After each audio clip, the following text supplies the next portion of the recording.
In this episode, I talk with Sharon Narduzzi, one of the most innovative spa directors in the hospitality industry. We chat about flower essences in the spa and how being vulnerable makes you a better leader. Welcome to the Flower Lounge, a place for conversations with wildly creative people and a little plant-loving wisdom to help you experience life in full bloom. I'm Katie Hess, flower alchemist and founder of LOTUSWEI, and I believe in a world where we're all living at our personal edge.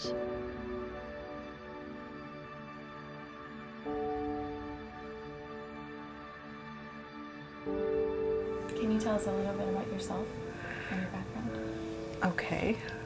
I wasn't prepared for that one.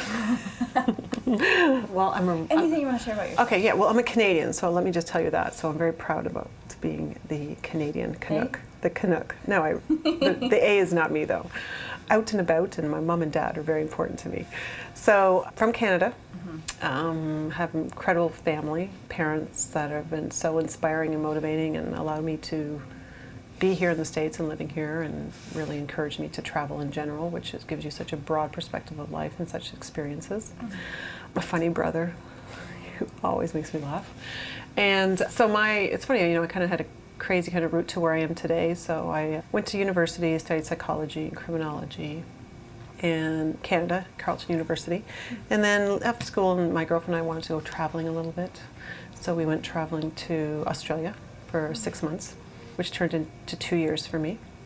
So I stayed, she went home. I was like, I'm having too much fun, let's stay. So with the Commonwealth, we're able to leave and come back. But you have to leave the country every 6 months to get another 6 months of your work visa. Right. So I would just easily leave. So I went to New Zealand. I thought I would just be there for a day. I love New Zealand. I stayed for 3 months. Then I went, back. I stayed in Australia, and then I went to Thailand. Again, another situation. Stayed for 6 months. Went to Malaysia, Singapore, and then I just ended up being 2 years until my dad begged me to come home because he was so worried about me. Wow. So I came home and then found myself I'm from Toronto, moving to British Columbia, where I fell in love with Whistler, British Columbia. Love that place. Isn't it beautiful? Yeah. Super magical. We've gotten so many flower essences from there. Have you? Uh-huh. Oh, that's interesting. From that area, or did you go kind of the out in the forest, out in the woods, outside of the town. Outside of the town. Yeah, that's a really amazing place. So I ended up going there just to, again, kind of explore, see what was available to me, and fell in love with the mountains and snowboarding, and was a shooter girl for a while. Worked on the lifts, did barista, cappuccino, waitress, all sorts of things for a long time, almost 6 years.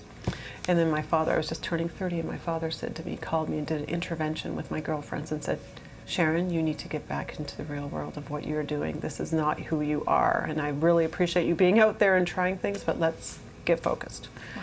I know. So I had to give up all the fun and the ski pass, and I got a job as an HR director. A slow move up to that. And then I was working as an HR director for Fairmont Hotels in Whistler. They were going to open their first spa in Whistler, British Columbia.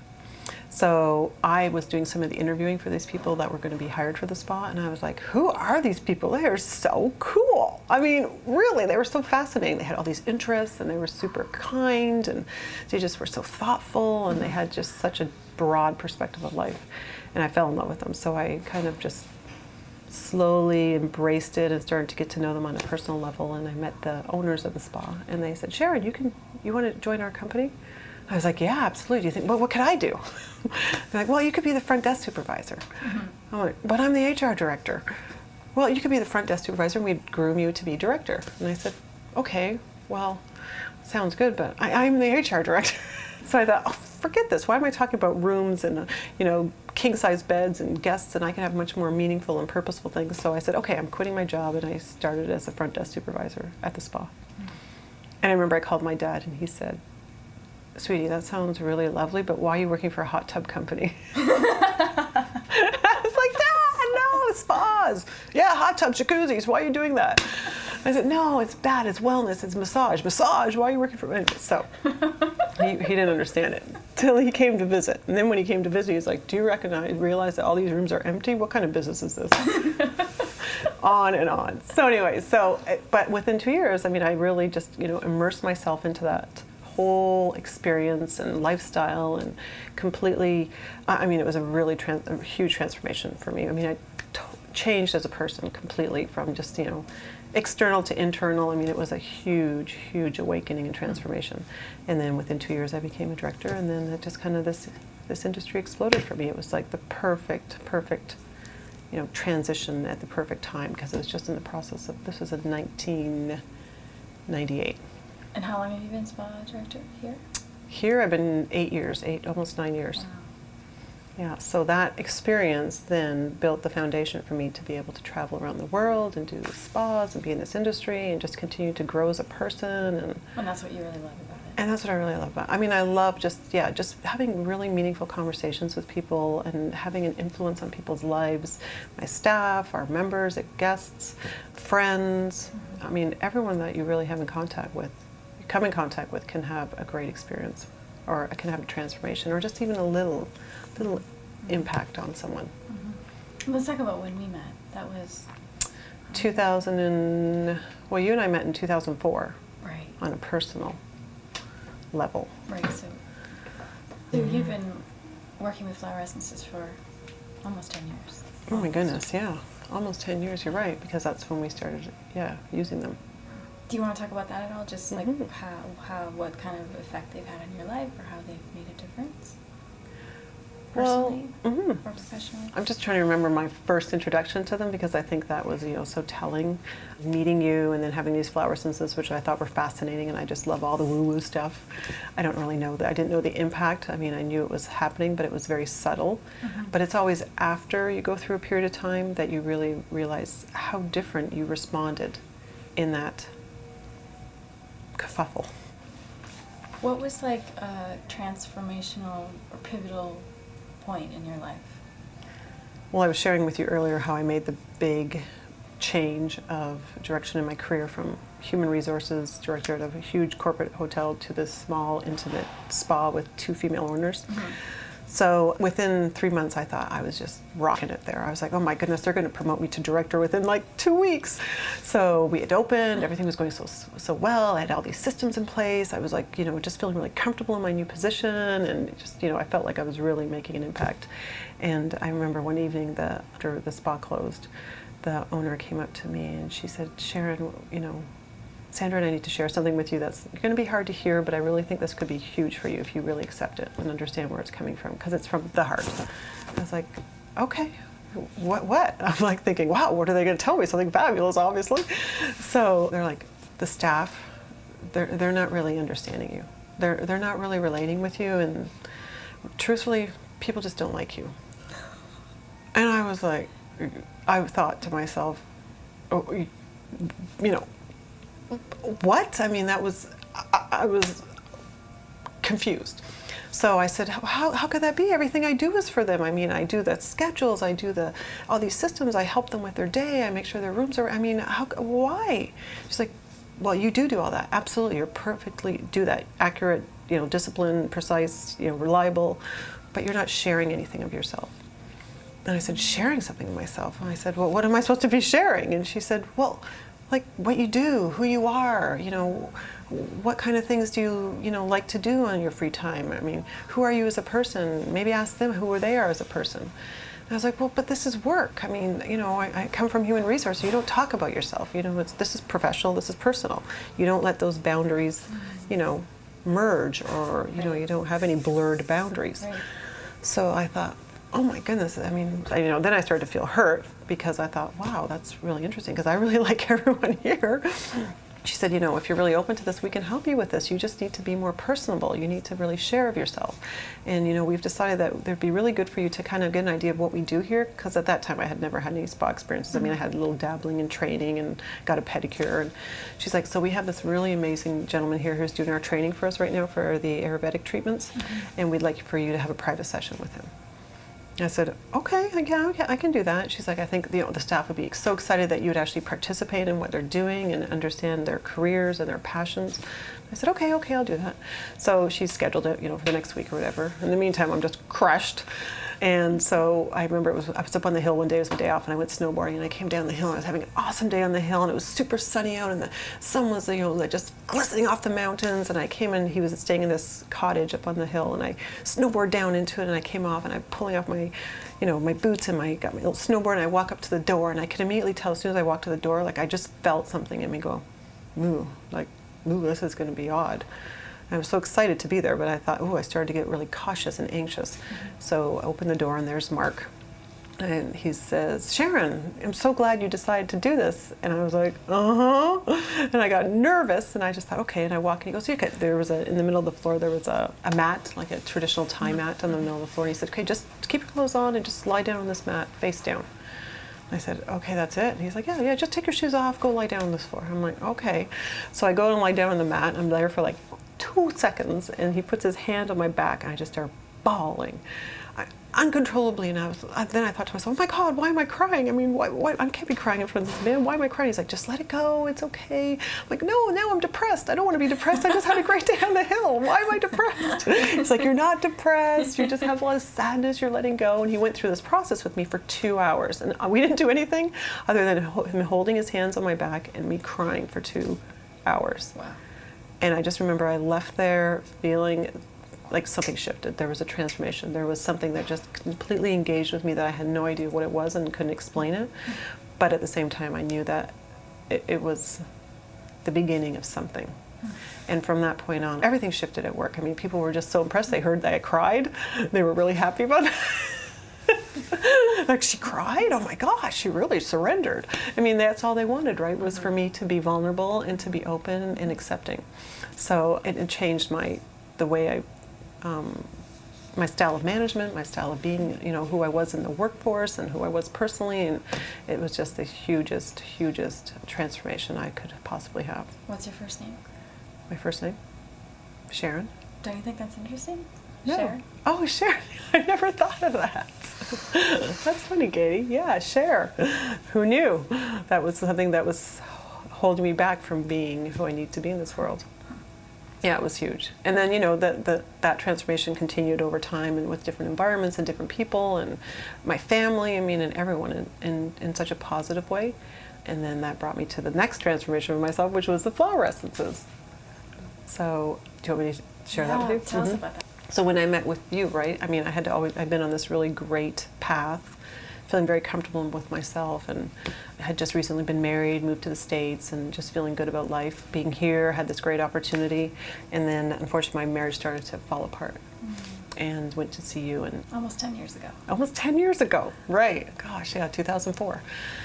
And again, I didn't know, just being in your presence, absolutely, and getting to know you and having our conversations, and then having the flower essences and getting a better education of what those are and how they can make an impact on you on a very cellular level made sense to me logically, but I never really knew how it would be, on a real personal, heartfelt level.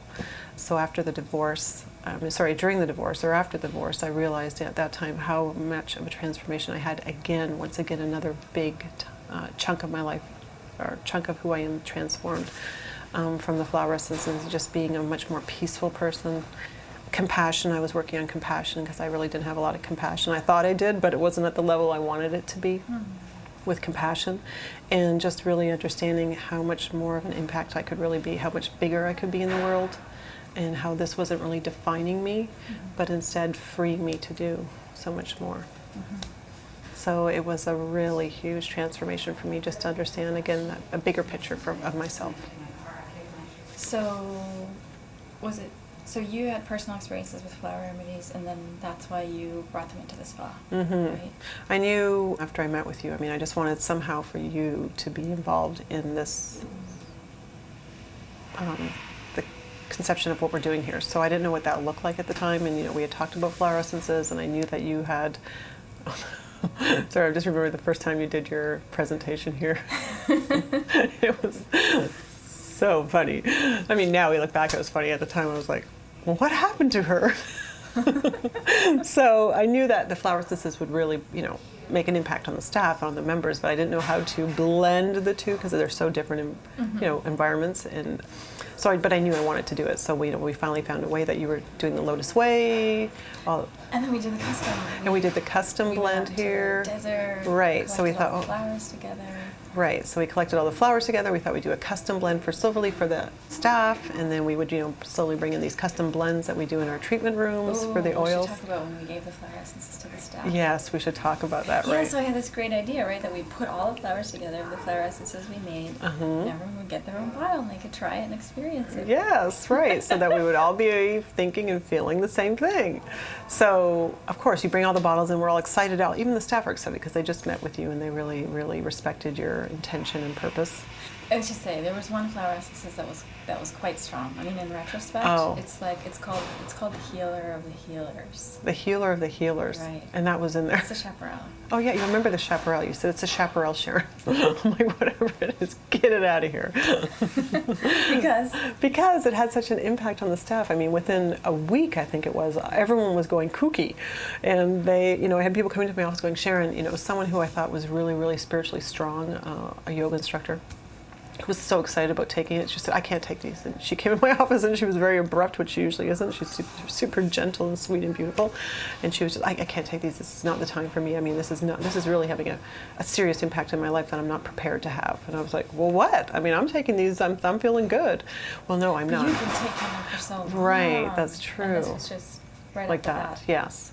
So I had people coming in just saying they're going through too much change and anxiety and anxiousness, and some people were feeling really like silly and careless and carefree, and I mean, it was really incredible. So I was like, okay, let's just stick to putting them in the treatments.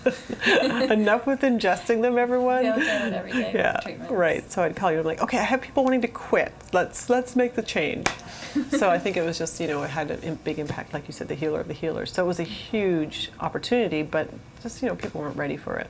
And you felt some interesting things too when we were collecting the flower essences. Mm-hmm. I remember sensations in your body and.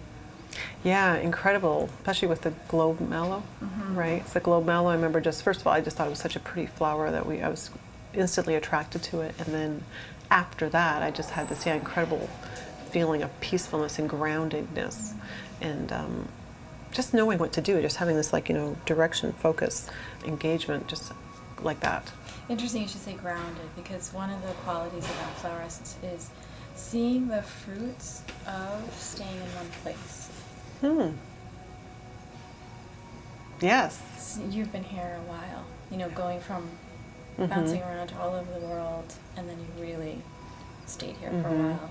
What do you think you learned from really staying in one place for a while? It's funny you say that, because after, there's so many lessons, but, good and challenging. But it's funny you say that, because I never really understood how I would always love to do projects, be part of that whole creative process, and then I'd be like, okay, you guys have fun with the implementation and execution of it.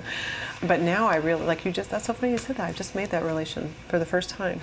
But I remember after having the opportunity to be here and getting to know staff on a much more personal level and working with them, going through many transformations of their lives, and I really realized that after being here, you do get to really see the benefits of what you're doing on the guests, with your staff, with the growth of the spa, the evolution of what the spa can be. So you create certain causes and conditions, and if you leave too soon, you don't get to see the effects the of full that. impact of what really does happen.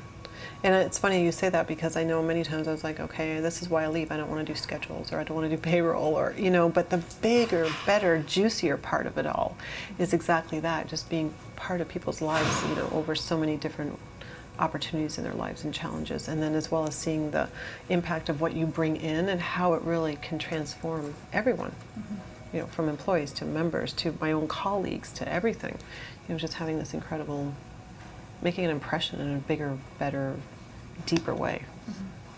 Yeah, that is interesting. Do you think that your staff using flower essences regularly in all the massages and treatments, do you think that has an impact in their lives that's different from if they weren't in contact every day? Have you seen any changes in your staff? I think everyone has a different experience and a different pace of absorption or embracing or engagement. So I see it happen with different people on different layers. But absolutely, I mean, I just think the spa in general, just even from the members' perspective, it's so subtle. But they don't really understand why they want to be here and why they feel better, even just coming to the space or taking a deep breath and just releasing, and not just only because of the facade of the beautiful building, but just being here and understanding it. And with the staff, absolutely. I mean, they've all said how interesting it is that they're drawn to a certain custom oil that we have that has flower essences in it, and how it changes over time. And then how that, they see even their guests, one day they'll come in and like, oh my goodness, I cannot stand that. I can't stand kindness, or I'm not, that really bothers me if I smell clarity. And then within months they're drawn to it without recognizing that they weren't, before, like, oh, I didn't notice that one before. So I mean, it changes with them as an individual. So I think they really have there's an opportunity with the flower essences to grow with an individual and make an impact at their pace and level. And same with the employees, but all of them love it. I mean, they're always upstairs spraying the different scents. One week it'll be everyone spraying Infinite Love. I'll be like, okay, we have to get a new tester of Infinite Love. The next week everyone's spraying Inner Peace, and it's just so funny how it goes in this kind of interesting schedule of the way that it's being used. Yeah. So in terms of self-love, I mean, I think that in the U.S. that's the most important thing we need to work on, is being kind to ourselves. I think that as a culture, as a whole, we have a habit of being really hard on ourselves, or not liking certain aspects of ourselves. So, do you have any experience with that, or is there anything you could say about that? Well, I did this course and read a couple books on being, accepting, all of those parts of you, some of the good parts and some of the not so great parts. And I had a conversation with you once when I was going through a breakup, where I was, just so angry at myself because I was in this pitiful place of, just feel like I was abandoned and feeling like I was, not good enough. And you asked me, well, what feelings come up for you, and those times, or what are you feeling? I was like, I'm just crying. I feel this overwhelming pain, and there's just this like aching in my heart because I just don't feel like all of a sudden I'm good enough for this person or in this situation. And I just remember you said you need to sit in those parts, and you need to really embrace those parts. And once you do, they will not have the same power or impact on you. I thought you were crazy. I'm like, are you kidding? I've been crying and crying every day. Enough of the crying. This all happened, in the spa industry, 1998. More crying. So I was like, okay, but I mean, I'm already sitting and I'm crying. You're like, no, you're not really. You're crying, but you're not accepting the crying. You're thinking you're bad for crying, or you're thinking, it's not, you're weak for crying. And I realized, I'm like, yeah, you're right. I get mad at myself because I'm sitting here crying, feeling sorry for myself. So when you said that to me, I really did. I just sat in it one day and just said, what is it going to feel like if I just owned it, took it on, sat in it? And it was such a different experience because it was a real intensity about it, but I didn't judge it, and I just kind of let it go through me. And then after it, I felt, like, oh, okay, that's okay. That's okay that I do that and I feel that way. Absolutely. So let's just own that and understand that that's who I am right now and that's how I feel, and it's okay to feel that way. It doesn't mean anything.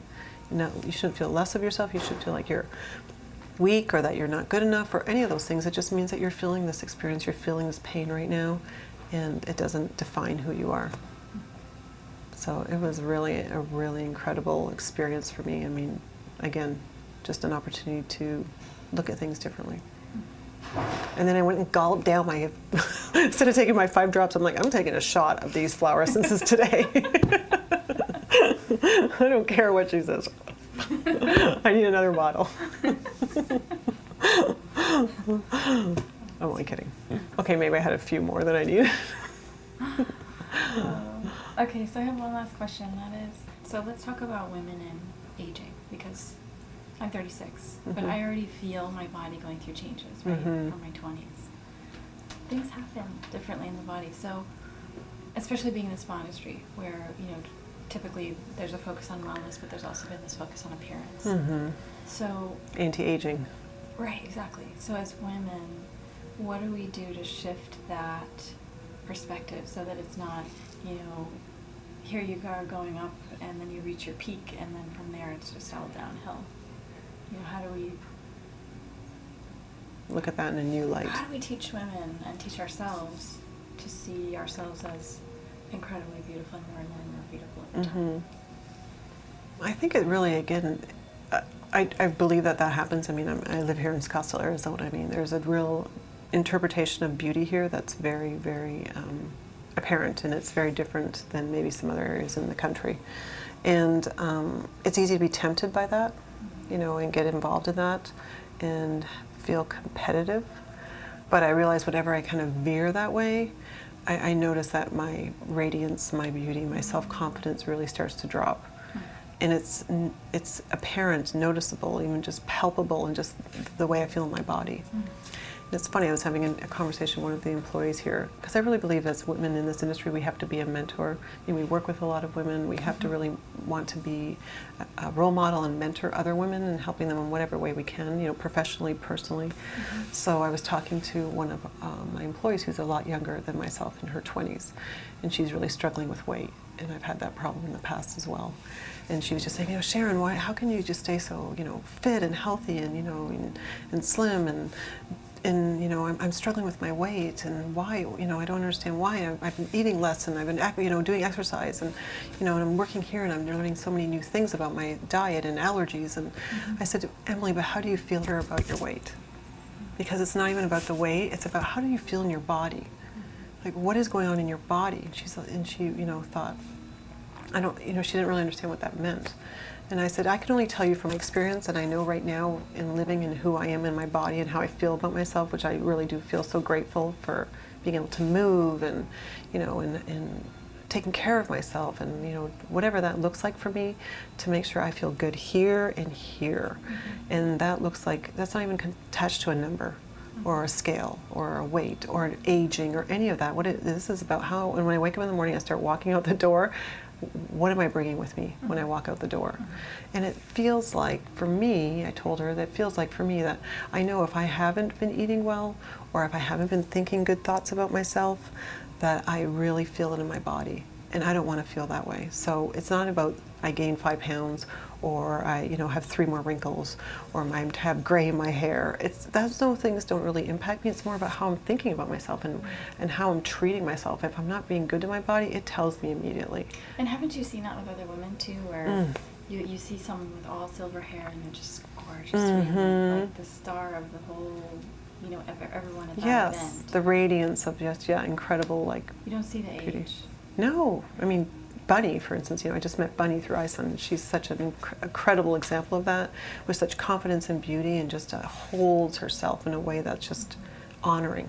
I mean, you wouldn't be around that woman unless you honored her because of who she is as a person and what the experiences she's had.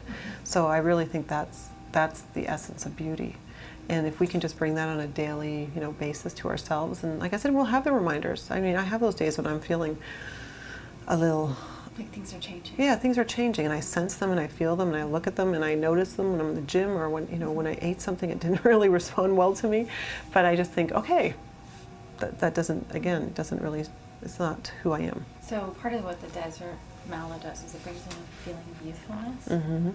So we're saying it's not external appearance, it's that radiance, right? Well, the radiance, I think, then affects the external beauty. Absolutely, I agree with you. I mean, it's more about youthfulness. When you say youthfulness, it just brings a smile to my face, because I think playfulness, and just being really, really playful in life. Don't take things so seriously and intensely, and don't let things impact you for like long periods of time. That's what I think the biggest lesson for me with the flower essences was. Like I said, usually things really linger for me, and I have this heaviness, and I hold on to things. But with the flower essences, I move through them so much more quickly. The chaos isn't the chaos it used to be. It doesn't have the same impact on me. It just doesn't. It's just like I feel it, but then I let it go so much more quickly. And I think that really lends itself to aging beautifully, with calmness and a real and grounded presence. That's an interesting point, because if you, for example, you've been taking flower essences for almost 10 years, I know. It would be really interesting to see what would you look like if you Yes. could rewind and say, no flower essences for 10 years, having held different emotions and stresses on a different level. if you would look differently. Yeah, if it would show on my face. I mean, there is times, of course, when I have challenging times and personal and professionally, and I do look in the mirror and I go, whoa, girl, you're holding on to something, go do a yoga class, or, sit quietly, or go pet your dogs. I mean, there's so many different ways to feel incredible essence of beauty inside of you. I mean, I just, again, talking about my dogs, they make me really happy. Every time I spend time with them, I just know they look at me and they just go, you are so cute and beautiful. That's what they say to me. And then I say to them, oh, you're so gorgeous and I just love your essence. And then they look at me and they go, oh, I just love you. You're so fluffy and funny.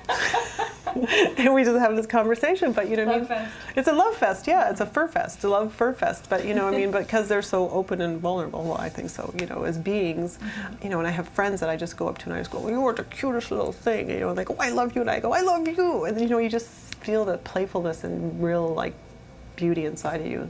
And then you just walk away and you just, you radiate it.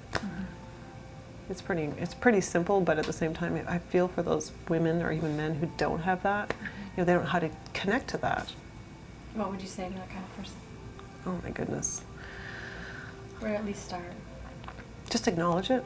Just be aware of it, and start to let it be at the table with you. Yeah, sit with it. Yeah. Sit with it. Gosh, I'm not sitting with anything anymore. No, I will. I'll continue to sit with it. Definitely, but absolutely. That's become a practice, obviously. Yeah, it is a practice, yeah. And I really recognize when I need to do that, as I mentioned, whatever that is for me at the time, there's so many different ways you can express that. But it is really about sitting with the emotions. And like I said, and really honoring the happiness, Sometimes I feel, people go, oh, you're so lucky. I'm like, I'm not really lucky. I'm not, there's nothing lucky about this. I think it's just, I'm just really enjoying it. I'm in the present moment. I'm just really, feeling it. I'm digging it. I'm just feeling it, and I just want that for everyone, just to be in the same kind of appreciation or acceptance. Just honor it. Just go, yeah, I'm really happy today. This is a good day. I don't know why, but it's a really great day. Thank you so much for listening to The Flower Lounge. I'm Katie Hess, and we'll be releasing a new podcast every Wednesday. If you like what you heard, or you know someone who might be touched by our conversation, share it with them. And don't forget to subscribe. To find out what your favorite flowers mean about you, take the quiz at LOTUSWEI.com.